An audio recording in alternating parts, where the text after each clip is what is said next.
20वें श्लोक के अवतरणी का भाष्यकार यस्माच्च, इस कारण से भी आपको कर्म करना ही चाहिए। एक और है तुझे, ये पूर्व जमाने में अनादिकाल से देखा गया, ऋषि महर्षि सब लोग कर्म करते हुए अंतःकरण शुद्धि द्वारा ज्ञान प्राप्त करके मुक्त हुए हैं, इसलिए भी आपको कर्म करना ही चाहिए। एक और है तो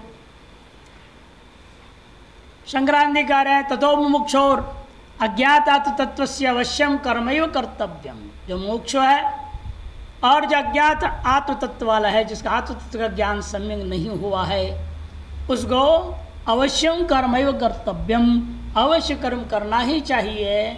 इति उपदिश्य अस्मिन् अर्थे, ऐसे उपदेश करने के बाद अब उसी अर्थ में, इसी विषय में वृद्धाचारम प्रमाणयति। वृद्ध जो वयोवृद्ध है, ज्ञान वृद्ध है, धन वृद्ध है, सब तरह से वृद्ध है, ऐसे महापुरुष लोगों ने का आचरण से भी इस बात को प्रमाणित कर रहे हैं कि कर्म अवश्य करना चाहिए। कर्मणैव संसिद्धि मास्थिता जनकादयः लोकसंग्रहमेवापि संपश्यन् कर्तुमर्हसि। कर्मणैव संसिद्धि मास्थिता जनकादयः लोकसंग्रहमेवापि संपश्यन् कर्तुमर्हसि। दो हेतु दे दिया, एक तो लोक संग्रहार्थ और पूर्वजों के अनुसार भी चलो। पहले पूर्व में एक और दे दिया, सतंकार असक्तो यासन कर्म परमाप्नोति पुरुष। कर्मणैव संसिद्धिं मास्थिता, कौन? जनकादय। जनक, अश्वपति कह के राजा, अनेकों दृष्टांत आते हैं। अजात शत्रु, बृहदारण्यकोपनिषद में इन लोगों के नाम आते हैं। ये जो लोग हैं कर्म के द्वारा ही संसिद्धिं मास्थिता, सम्यक प्रकार से अंतःकरण शुद्धि को उन्होंने प्राप्त किया था, तद्वारा ज्ञान प्राप्ति, ज्ञान द्वारा जीवन मुक्त हो गए थे। और फिर भी वो लोग कर्म करते रहे जीवन मुक्त होने के बाद। जनक तो राजा बने रहे, अश्वपति के भी राजा बने हुए थे, अजात शत्रु भी राजा ही थे, अरे भी सब क्षत्रिय रहे तुम्हारे जैसे। ज्ञान पाने के बाद भी उन्होंने अपना दैनंदिनी कार्य है वो करते ही रहे हमेशा। और स्वयं कृष्ण भी दृष्टांत थे, वो स्वयं भी भगवान होते हुए कोई कर्म करने की जरूरत नहीं थी, सगल कर्म करते रहे। गृहस्थ आश्रम प्रवेश हुए तो हर पत्नी के साथ नित्य हवन आदि भी करते थे, जितनी पत्नी उतनी शरीर बना लेते थे, उतने मकान थे अलग अलग, सब में सब कर्मकांड करते थे। नारद जी एक बार देखने गए थे ना, भागवत में आता है, नारद जी देखने गए ये एक आदमी कैसे करता होगा, 16,108 पत्नियां हैं, अब इन लोगों के साथ कैसे व्यवहार करते होंगे देखा जाए। जाके देख, जहाँ घुसते हैं वहाँ पर वही एक दूसरा कृष्ण, हर जगह अलग अलग कृष्ण। फिर कृष्ण को कहे उन्होंने, आप ऐसा करो हमको भी सिद्धि दे दो थोड़े, हम भी जो 1000 शरीर बना लें, हजारों मकान में एक साथ आपको देखें। ऐसा न कि वहाँ से इधर आए तब तक आप भी उधर से इधर पीछे दरवाजे से आ गए, वही होंगे। इसीलिए हमें भी दो। कि ठीक है तुमको भी देते हैं, लो भाई, तो 1000 नहीं 16,000 नहीं, जितने लाख छः उतने लाख शरीर बना ले और देख ले। बन गए नारद जी 16,108 शरीर, और सब घरों में देख रहे हैं, सब काम हो रहा है। तो खुद भी कर्म कर रहे थे ना, किस लिए कर रहे थे? लोक संग्रह। हम करने तो लोग कहते भगवान ही नहीं करते तो हम क्यों करें? जैसे आजकल है ना, गुरुजी नहीं कर रहे तो हम क्यों करें? एक बार गुरुजी को परिस्थिति वसात मजबूरी में खड़े खड़े लोग शंका कर दिए, और सब चढ़ो ने कहा गुरुजी खड़े खड़े कर तो हम क्यों ना करें, सब खड़े लोग शंका। ऐसे उठपटांग खोपड़ी वाले जो है परंपरा बना लेते हैं ना, गलत। इसे उन लोगों के लिए आदर्श स्थापित करने हैं तो लोक संग्रह में वापी संपश्यान, उन मार्ग में जाते हुए को रोकने के लिए, वैदिक मार्ग से हट के उन मार्ग में जाते हुए लोगों को देखते हुए उन्हें रोकने के लिए आपको अवश्य जो है कर्म करना चाहिए। कर्मणैवेति कर्मणैव ही तस्मात् पूर्वे क्षत्रिय विद्वांस यस्मात् तस्मात् ऐसा उच्चार होगा। जिसलिए तुम्हारे पूर्वज लोग पूर्वे क्षत्रिय विद्वांस, केवल क्षत्रिय ही थे, वो ब्रह्म ज्ञान से युक्त भी थे, विद्वान भी थे। फिर संसिद्धिम मोक्षम गंतुम आसता, मोक्ष प्राप्त करने की इच्छा से प्रवृत्ता जनकादय जनक अशुपति प्रवृत्त कर्मणैव ही प्रवृत्ता, कर्म करते हुए ही वे मोक्ष पाने के मार्ग में प्रशस्त कर रहे तो लगातार लगे रहे जनक अशुपति कई आदि लोग। यदि ते प्राप्त सम्यक दर्शना, या भी 3 विकल्प उठाएंगे। यदि मान लिया जाए वो प्राप्त सम्यक दर्शन वाले थे, फिर क्यों कर रहे थे? तो लोक संग्रहार्थम प्रार्थ कर्मत्वाद कर्मणा सहीव असन्यास्येव सन्यासीव कर्म संसिद्धिम आस्था इत्यर्थ। लोक संग्रह के लिए प्रार्थ कर्म के वजह से बिना संन्यास लिए कर्मणा सहीव असन्यासीव, ज्ञान के बाद विद्वत संन्यास लेना चाहिए था, इन प्रार्थ कर्म ही उनका ऐसे था, संन्यास ले नहीं पाए, नहीं लिए। वो बिना संन्यास लिए ही कर्म के द्वारा ही कर्म से ही उन्होंने संसिद्धि को प्राप्त किया। अथ दूसरा पक्ष अप्राप्त सम्यक दर्शनाश्चेत जनकादय, ये जनकादियों को मान लेते हैं सम्यक ज्ञान उनको हुआ ही नहीं था, ब्रह्म ज्ञान नहीं था। अप्राप्त सम्यक दर्शना जनकादय तदा, तब फिर क्यों किया उन्होंने कर्म? सत्व शुद्धि साधन भूतेन क्रमेण संसिद्धिम आसिता, सत्व शुद्धि का साधन भूता कर्मणा जो है क्रमेण धीरे धीरे मोक्ष मार्ग में वो पहुंच गए, ऐसा अर्थ करो। यदि व्याख्या श्लोक, ऐसे श्लोक की व्याख्यान करना पड़ेगा। अथमन्य से पूर्वरपि जनकादिवीर अजानत वीरेव, अथ यूँ मान ले के चलते हो और पूर्व में जनकादि लोग जो है न जानते हुए ही कर्तव्यम कर्म कृतम, ये बात भी नहीं जानते थे हमें कर्म करना चाहिए अंतःकरण शुद्धि के लिए, ये भी नहीं जानते, तभी कर्म करते रहे, ऐसे ही कहते हो तब भी हमें कोई आपत्ति नहीं है। 3 कोटि लिया, एक तो सम्यक दर्शन है उनको, ये दूसरा सम्यक दर्शन हुआ नहीं है लेकिन उस मार्ग में लगे हुए हैं, जानते हैं ब्रह्म को, उसका अनुभव करना चाह रहे हैं, और तीसरे में ब्रह्म को जानते भी नहीं, फिर भी करते हैं कर्म कृतम तावता नावश्यम अन्यन कर्तव्यम। और पक्ष के रूप में कह रहे हैं तीसरे पक्ष, यदि उन लोग महान ज्ञानी रहे हैं, मोटे बुद्धि वाले थे, शास्त्र पढ़े ब्रह्म समझे ही नहीं कुछ भी, न परोक्ष न अपरोक्ष, सवाल ही नहीं उठता, इसलिए वो लोग अगर किया तो किया। यदि अर्जुन तर्क दें मैं तो आपसे ज्ञान प्राप्त करूँ, मुझे क्या जरूरत है करने, तावता न अवश्यम अन्य न कर्तव्यम, उतने मास से दूसरे के द्वारा अवश्य कर्तव्य यह कहना उचित नहीं। क्यों? और दूसरा कौन है?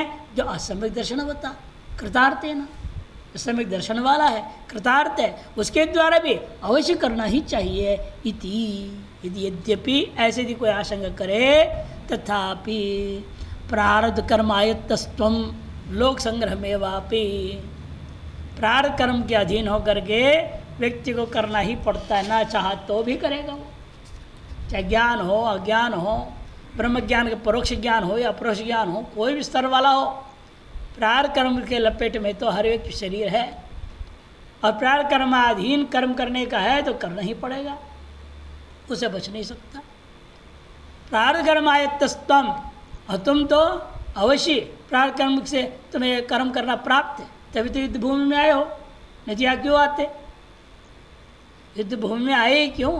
प्रारब्ध कर्म के वजह से तो आए हो। फिर अब लोक संग्रह में वापी लोक से उन्मार्ग प्रवृत्ति निवारण, तुम यदि यहाँ से भागोगे मैदान छोड़ के, लोग क्या कहेंगे? अर्जुन भी युद्ध भूमि में गया, वापस बिना लड़े लौट गया था, हम भी यहाँ से जाएंगे, सैनिक कहेगा सीमा पर हम जाऊँगा लेकिन वहाँ नहीं लड़ूंगा, वापस आ जाऊँगा, तंगा खाऊंगा। बहुत सैनिक ऐसे कर रहे हैं, मरना नहीं चाहते, सामना भी नहीं करेंगे, और जान रहे थे वो जा रहा है घुसपैठी, उसको जाने देंगे और अपने इधर चले जाएंगे। तभी तो अंदर घुस रहे हैं, हम मरे जा रहे हैं, रोज 4-5 मर रहे सैनिक रोज।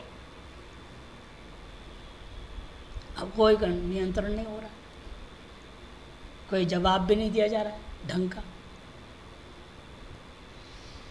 लगभग रोज। कैसे हो सकता है बिना मिली भगत, ये बिना इस तरह के प्रमादी लोगों के तो हो नहीं सकता। इसीलिए उन्मार्ग में न चले लोग, प्रवृत्ति का निवारण करने के लिए इसका नाम लोक संग्रह। तमेवापि प्रयोजनम संपश्यम, उस प्रयोजन को देखते हुए भी कर्तुमर्हसि। तुम तो भागे नहीं, देखो अर्जुन तो भागा नहीं, लड़ा फिर अंत में, है ये नहीं, विजय भी प्राप्त किया। वह आदर्श आज की सैनिक पालन नहीं कर रहे हैं, और ये भगोड़ा हो गया होता तो क्या नहीं क्या, और बुरा हालत होता। तो इसीलिए आदर्श स्थापित करना जरूरी होता है। कल ऐसे एक बड़ा बैठक हुआ संतों का, उसमें 13 महामंडलेश्वर को निष्कासित कर दिया, लेकिन सनातन धर्म के खिलाफ काम कर रहे हैं, इन सबको निकाल पद से हटा दिया। और भी 112 विशिष्ट संतों को नोटिस दिया गया। आप बताइए, आप पर हम क्यों ना कार्रवाई करें, क्योंकि आप गलत काम कर रहे हैं। नियंत्रण की जरूरत है, नहीं तो मनमाना चलते रहेगा। कोई तो बोलने वाला हो, कोई तो रोको टोके आपको।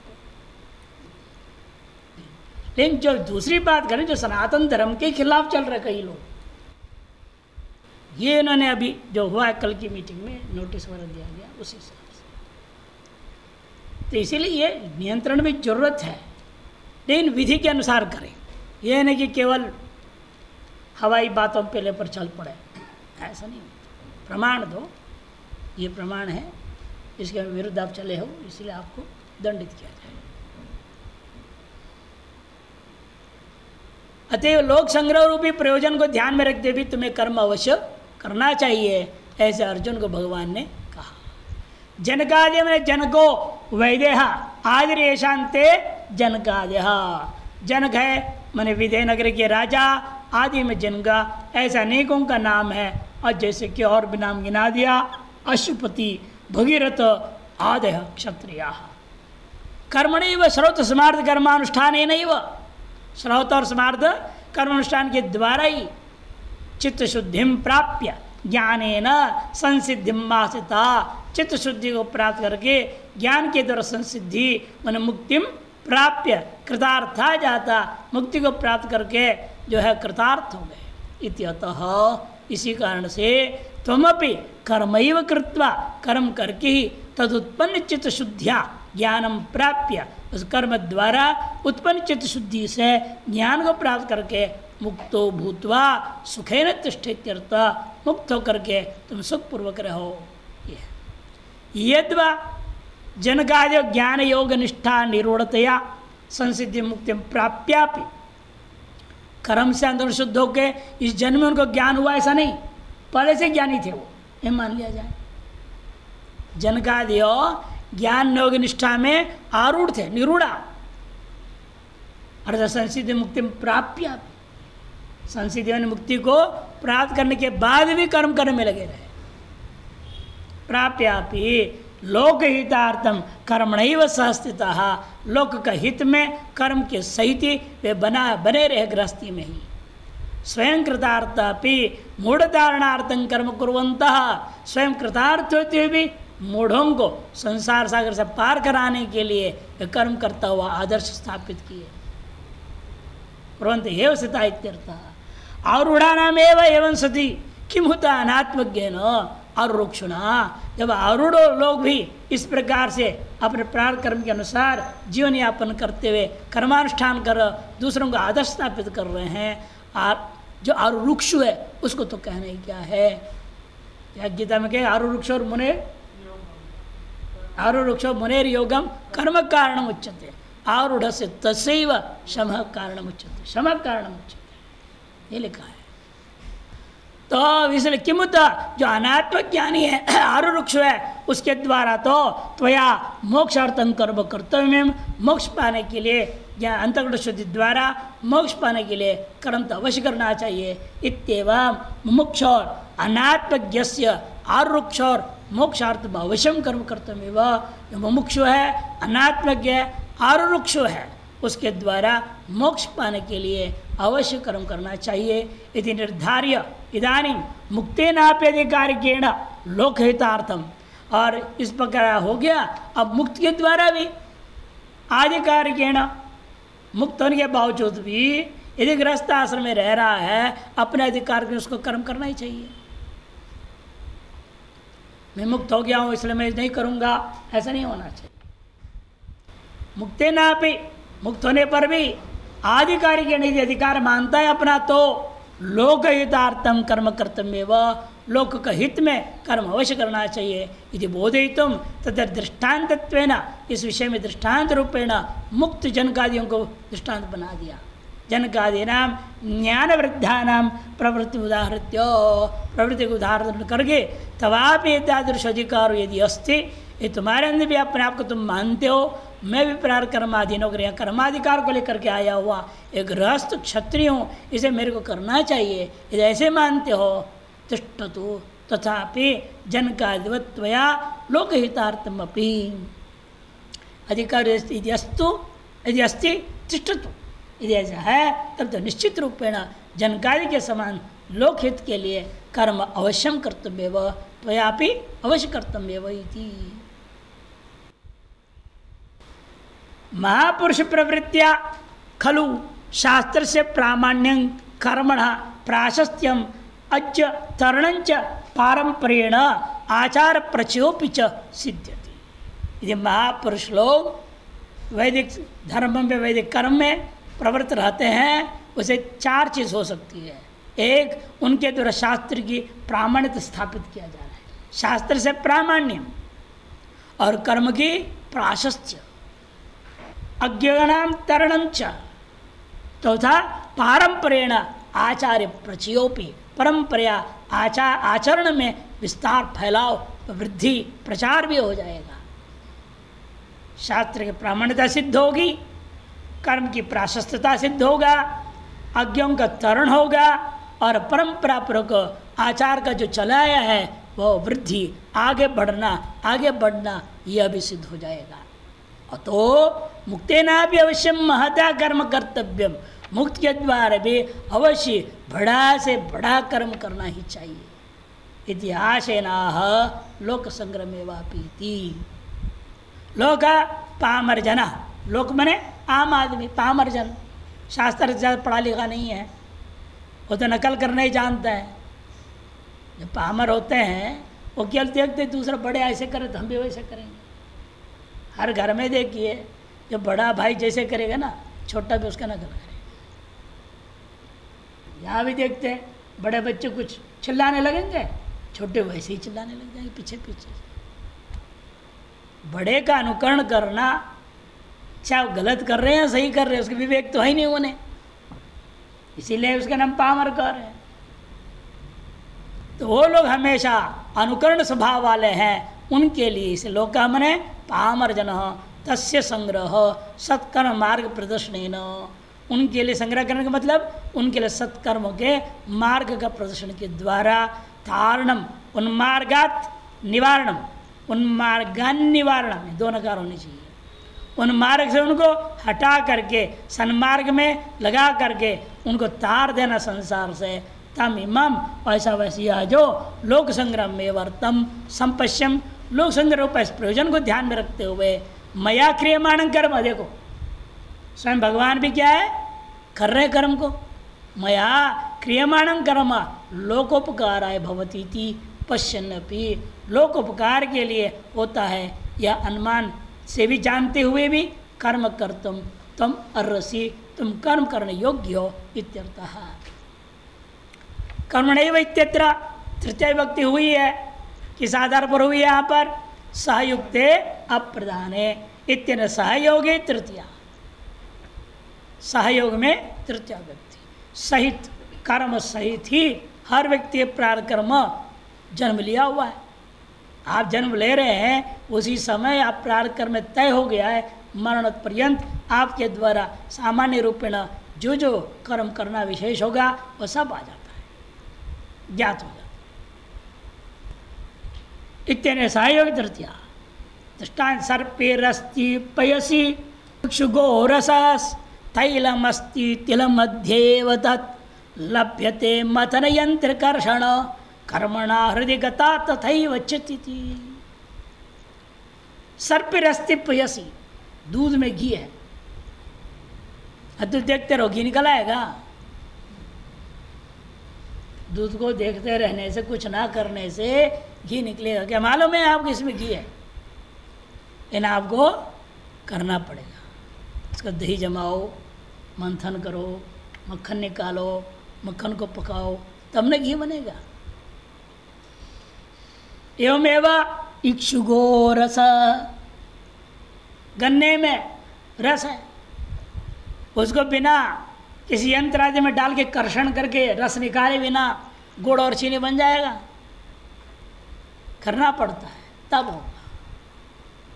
तैलमस्ति तिले, तिल मध्य, तिल के बीच में तैल बैठा हुआ है, उसको बिना कोई कर्षण आदि प्रक्रिया किए उत्पन्न होने वाला नहीं है। तिलेषु तैलम अस्ति। लभ्यते, कैसे लाभ होगा घी का? मथनो, इक्षुरस का यंत्र से, तिल का कर्षण से। तीन दृष्टांत, तीन बात। उसी प्रकार से हृदय गता, हृदय में आपका आत्मा है, ज्ञान है, मोक्ष है, निकलेगा कैसे? वो सामने आएगा कैसे? आपके हृदय में ही आत्मा है, मैंने ज्ञान है, मोक्ष है। कई बार थोड़ी जाना है मोक्ष पाने, कोई तीर्थ यात्रा करने की जरूरत है। बद्रीनाथ तो मोक्ष नहीं रखा हुआ है, मोक्ष तो आपके हृदय में, यह आत्मा ही है। स्वरूप प्राप्ति का नाम है मोक्ष है, और स्वरूप के ज्ञान स्वरूप है, ज्ञान प्राप्ति की बाहर जाने की जरूरत नहीं है, अपने अंदर ही है वो भी। लेकिन अंदर रहने वाला उसको बाहर हम अनुभव में कैसे लाएं? इस अंदर में रहने वाला घी को, गुड़ को, चीनी को, तेल को करने के बहुत कुछ प्रयास किया आपने, तब निकल आए वो सब बाहर काम में आ गए। तो आपके अंदर में छिपा हुआ जो आत्मज्ञान है वो बाहर निकलेगा कैसे? हैं?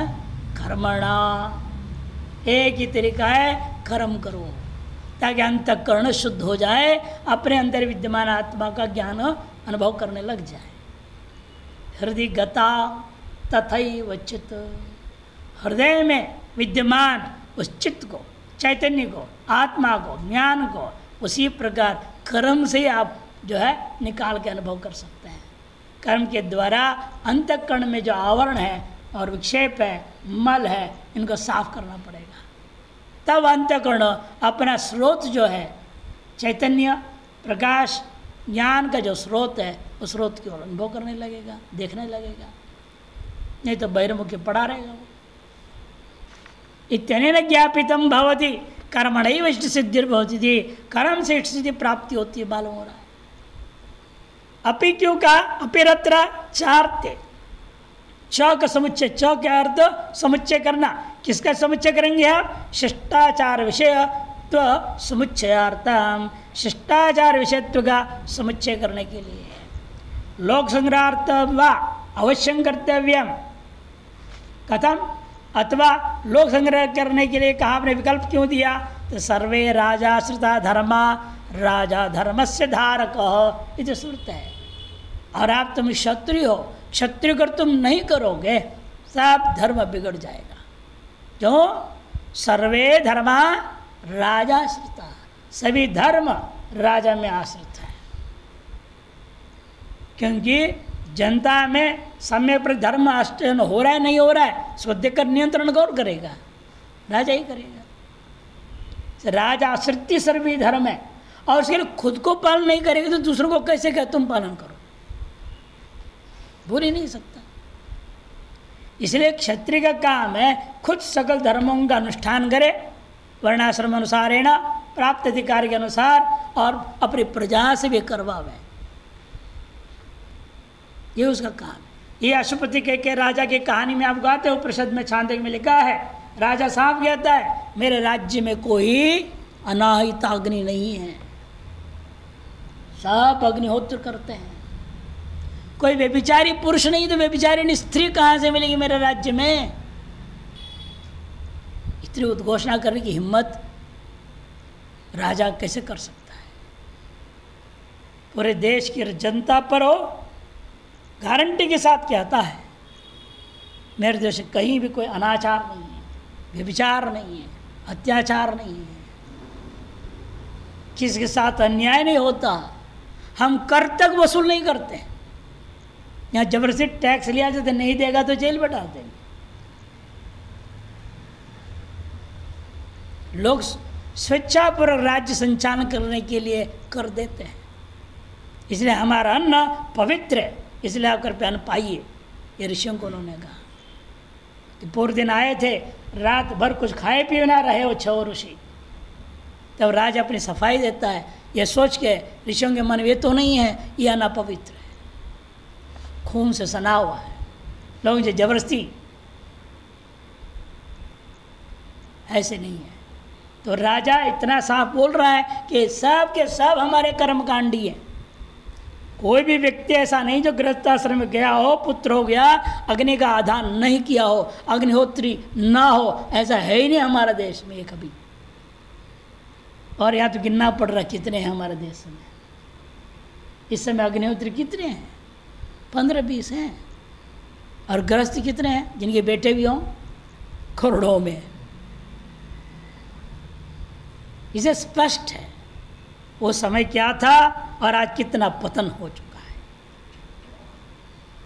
धर्म दृष्टिया कितना पतन है। कारण क्या है? राजा लोग पतित हो गए। तो राजा ही नहीं करेगा तो कौन क्या करेगा?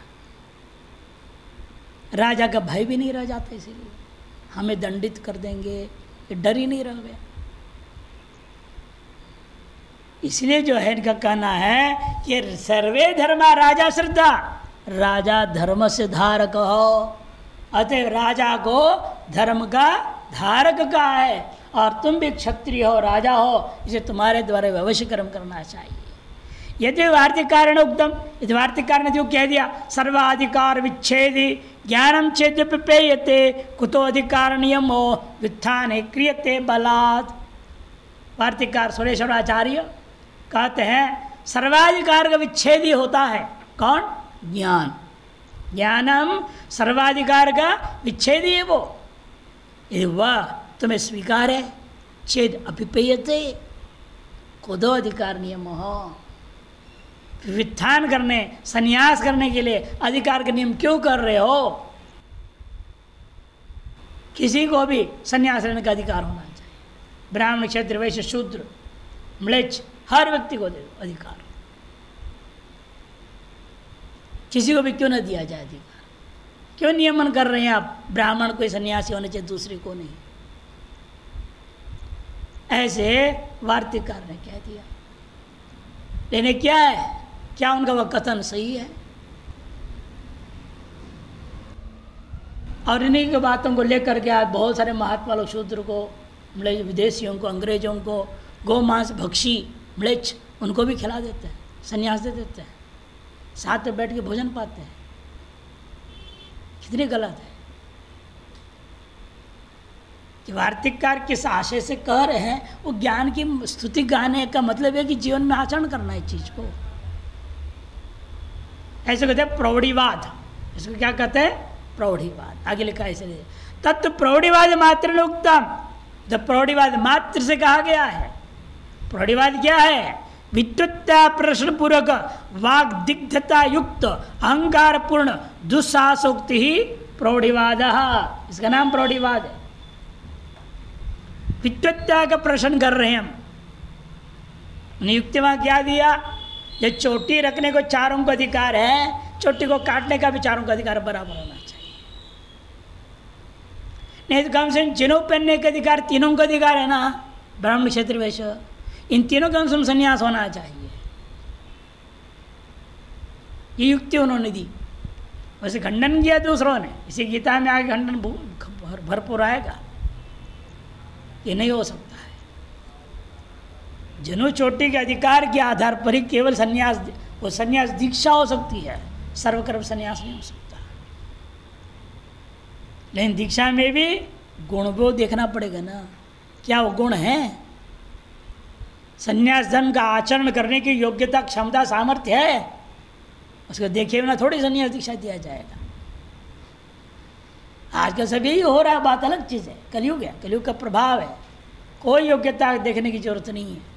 योग्यता ही तो मेरे पास आ गया, इसे ही तुम्हारी योग्यता है, बस चेड़ा बन जा, फटाफट उड़ा दो उसको और काम में लगा दो। आश्रम चलाने के लिए जरूरत है, चेड़े बना देते हैं। ये अवैधिक तरीका है। इसलिए यहाँ पर प्रश्न उठा तो प्रौढ़ीवाद भी होता है, विद्युत्ता प्रश्न पूर्वक वाक दिग्धता, वाणी का भी जो है ऐसे प्रयोग किया जाए जैसे आग के समान प्रयोग हो रहा है। अहंकार पूर्ण दुस्साहस उक्तियों का नाम प्रौढ़ीवाद होता है। इसलिए ऐसे पर हमें चलना नहीं है, जो शास्त्र सम्मत है उसके अनुसार चलना है। प्रौढ़ीवाद को हमें स्वीकार नहीं करना है। लोक संग्रह कहा कर्तुमर्हति कथंच इति उच्यते। लोक संग्रह कौन कर सकता है और किस प्रकार से किया जाता है, इन दो प्रश्न के जवाब अगले श्लोक से दिया जा रहा है। शंकराचार्य कहते हैं मत कर्तृकम कर्म कथम लोकस्य उपकाराय भवति। मैं यदि कर्म कर दूं, इतने से लोक को उपकार कैसे प्राप्त हो जाएगा? कभी क्यों नहीं होगा, क्योंकि सारी दुनिया नकल करने में माहिर है। यद्यदाचरति श्रेष्ठ तत्तदेवेतरो जनः स यत् प्रमाणं कुरुते लोकस्तदनुवर्तते। यद्यदाचरति श्रेष्ठ तत्तदेवेतरो जनः स यत् प्रमाणं कुरुते लोकस्तदनुवर्तते। जो जो आचरण श्रेष्ठ पुरुष करता है, समाज में जो भी श्रेष्ठ माने गए हैं, आजकल के श्रेष्ठ नहीं, आजकल तो श्रेष्ठ किसी को भी मान लेते, वीआईपी बोल देते हैं उसको, वीवीआईपी बोल देते हैं, सब बकवास है। अब पैसा है और महाभ्रष्ट है तो भी आप श्रेष्ठ हैं, ये नहीं है हमारे यहाँ। श्रेष्ठ का मतलब क्या? वैदिक सनातन धर्म के अनुरूप जो जीवन आचरण करता है समाज में, वही हमारे दृष्टिकोण में श्रेष्ठ है। वह जो आचरण करता है तत्तदेव, वह आचरण को ही इतरो जनः, दूसरे लोग भी करते हैं। अतएव स यत् प्रमाणम कुरुते, वह जिसे प्रमाण रूपेण कर दिखाता है, लोग कस्तदनुवर्तते, यह ज्ञानी जीव लोग उसका अनुकरण करने शुरू कर देते हैं। शांकर भाष्य यद्यत् कर्म आचरति, जो जो कर्म का आचरण करता है, येषु येषु श्रेष्ठ प्रधानभूतः, जिस समाज में जो जो भी श्रेष्ठ पुरुष है, प्रधानभूत पुरुष है, तत्तदेव कर्म आचरति इतरो अन्यो जनः तदनुगतः, वही वही कर्म का आचरण दूसरे भी करते हैं, जो अन्य लोग हैं वे लोग भी, जनता भी आचरण करने लग जाते हैं। अन्यो जन अवग्रचिन तदनुगतः किंच, इतना ही नहीं, श्रेष्ठो यत् प्रमाणं कुरुते लौकिकम वैदिकम वा, श्रेष्ठ लोग जो प्रमाण रूपेण आचरण कर दिखाते हैं, चाहे लौकिक हो चाहे वैदिक कर्म हो, लोकस्तदनुवर्तते तदेव प्रमाणी करोति, उसी को प्रमाण मान करके उसी का आचरण का अनुकरण करने लग जाते हैं। इसे समाज में जो ज्येष्ठ और श्रेष्ठ होते हैं उनको तो अपने आचरण के प्रति बहुत ही सावधान रहना पड़ता है। एक भी आचरण गलत ना हो, अशास्त्रीय ना हो, लोक का हित तो ना हो, सोच समझ के करना पड़ता है, क्योंकि उनके आचरण का नकल सभी करते हैं। यद्यदाचरती थी शंकराचार्य टीका कल देखते हैं।